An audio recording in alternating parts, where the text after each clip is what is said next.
สบายดีทุกคนพบกับครัวบ้านนอกอีกแล้วเนาะมื้อนี้สิมาเฮ็ดซีนแห้งหมูพี่น้องเป็นซีนหมูงามเนาะเอามาเฮ็ดซีนแห้งแบบเป็นเปียงบางๆนะนี่เฮาก็ได้ซีนหมูมาโลนึงเนาะเอาสิมาเฮ็ดซีนแห้งมามักแล้วเอาไปตากสำหรับเครื่องปรุงเฮาก็มีเกลือเนาะพี่น้องหลักๆเลยคือเกลือซีอิ๊วขาวแล้วก็พริกไทยนี้มันสีข่ากินข้าวแล้วก็หอมเนาะแล้วก็มักง่าพี่น้องบด วันนี้เอามาซอยชิ้นกันเลยเนาะว่าสีซอยเดียวใดวันนี้ได้เปียกมาวันนี้ก็หั่นเลยเนาะหั่นให้มันแนวใดก็ได้ขนาดมันงามๆกับโบเฮ็ดบางแล้วกับโบหนาเกินไปเนาะพี่น้องพอเฮ็ดบางหลายมันสีบางมันแห้งแล้วมันสีเหี่ยวแล้วก็บ่เฮ็ดหนาเกินไปเพราะว่ามันนานแห้งว่าซั่นสูตรครัวบ้านนอกเนาะภายเช่นสูตรใดมันแซ่บก็เฮ็ดแต่ว่าอยากแชร์ให้พี่น้องเบิ่งสูตรนี้สักก่อนว่าให้ลองเฮ็ดเบิ่งเนาะว่าอันนี้ก็แซ่บไปแนวนึงซอยไปเลยพี่น้องอาจจะว่าตามที่ต้องการพุ่นแหละว่ามากหลายมากน้อยเดี๋ยวสิตัดไปใส่ตอนปรุงเลยเนาะโอเคเนาะในเมื่อเฮาซอยแล้วมันสิลักษณะนี้เนาะแล้วก็บ่บางแล้วก็บ่หนาเคยเฮ็ดบางเทื่อนึงแล้วเนาะว่ายามันบ่แห้งแต่ว่าวัดเอาไปตากมันติดกระดงพัดพี่น้องติดอันตากมันแกะออกเกือบบ่ได้ก็เลยว่าเฮ็ดเอาหนาๆจังหน่อยเนาะบัดนี้เฮามาหมักเลยทำอีทพี่น้องซีอิ๊วขาวใส่ไปเลยบ่เข้มพี่น้องใส่ซีอิ๊วมันสีหอมเชื่อจังได๋มันบ่เข้มพุ่นน่ะใส่ไปรสมันมักมันสีเลยเนาะเฮ็ดให้เฮาตอนสีเฮามีสีจังน้อย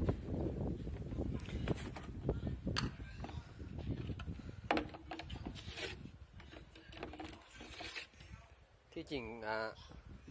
ซีอิ๊วมันก็เข้มอยู่แล้วแต่ว่าเฮาจะใส่เกลือให้จังน้อยเนาะให้มี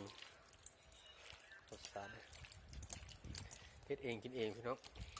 ในมันแซ่บใส่ห้ามไปรส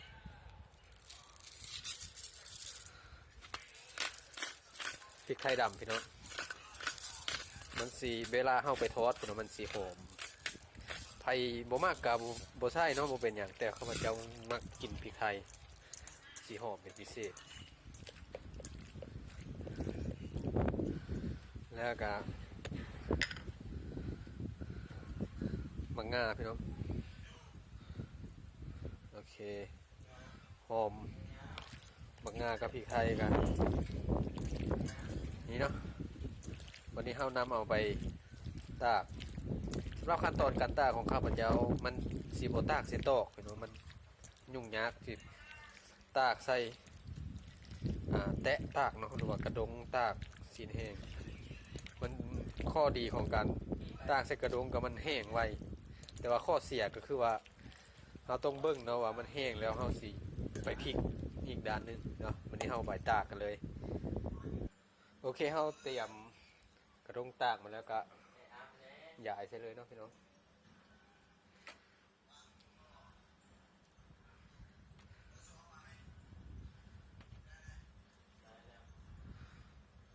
ย้ายใส่ข้อดีมันสีแห้งไวเนาะเห็นแบบนี้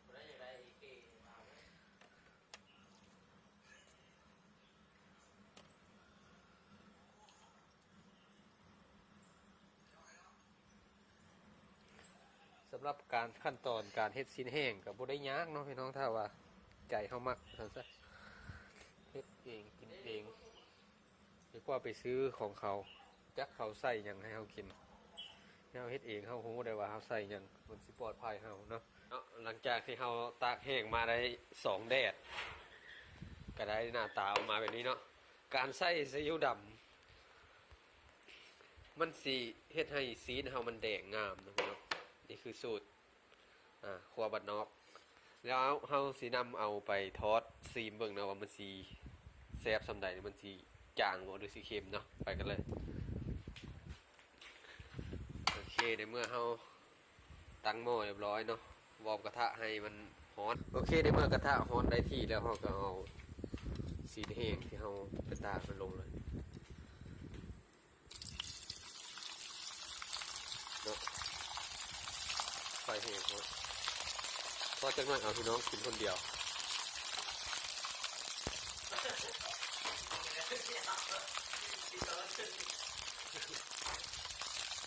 นี่เนาะเป็นคือสูตรง่ายๆที่ว่าทุกคนสามารถเฮ็ดกินได้แล้วก็แซ่บอีกเนาะบดต่างจากรสชาติที่ว่าเขาเจ้าขาย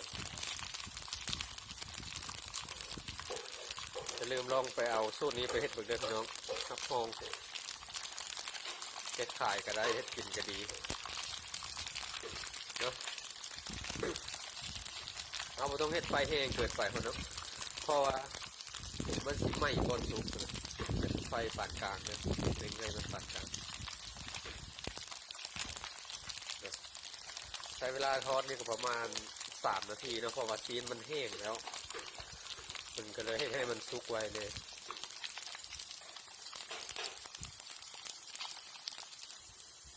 โอเคเนาะวันนี้ก็น่าจะสุกแล้วแหละว่าตอนขั้นตอนที่สุกเราต้องเล้งไฟขึ้นเดียวพี่น้องเพราะว่าจะให้ซีนเท่านี้มันกรอบเนาะซีนมันกรอบแล้วก็เล้งไฟขึ้นเลยตักขึ้นได้เลยเพราะว่าปลาโดนมันสีไหม้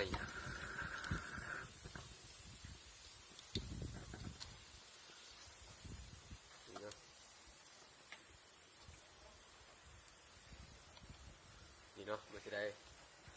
ลักษณะแบบนี้สิโบเน้นความงามเนาะสำหรับคอยกินสิเน้นว่ามันรสชาติหลายกว่ามันแซ่บหรือว่าบ่แซ่บคือก้าวเนาะถ้าว่าเน้นความงามมีแต่ความงามบ่แซ่บไม่มีไผบ่ยากกับบ่มีไผยากนะสำหรับคลิปนี้ก็แม่นเมื่อสำนี้เนาะอย่าลืมเอาสูตรนี้ไปลองใส่เบิ่งเนาะครับห้องว่าแซ่บถ้าใครมากก็อย่าลืมกดไลค์กดแชร์กดติดตามไปเด้อพี่น้องสำหรับคลิปนี้ก็เมื่อสำนี้พบกันใหม่ในคลิปต่อไปเนาะ